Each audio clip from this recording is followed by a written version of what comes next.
People may be asking, Cameron sir, have you seen an amazing show by HBO called The Game of Thrones? Well, my answer will be no, but I can actually give you a review.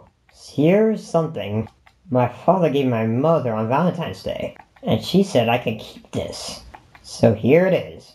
It's the Game of Thrones plastic display figure number 3. Daenerys Targaryen, or whatever. Before we look up right there, there's a little comic bubble adding exclamation, just says pop. I don't know why they do that. And on the back are the 5 other display figures, plus the one that I'm reviewing. It looks like Daenerys is ready to play the Game of Thrones. Let me take her out of the box. Alright, here she is.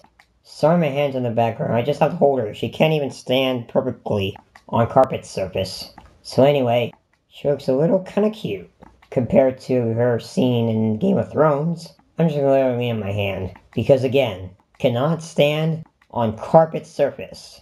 And if you look right there under the right side of her neck, I'm guessing that's a pet baby dragon. If you guys want to see real scenes of this way, you can actually click the link in my description bar. There could be a complete list of Game of Thrones moments. Game of Thrones episode moments. This is Cameron, so I hope you enjoyed this review. Stay tuned for more amazing reviews. See you next time. Who's ready for Game of Thrones?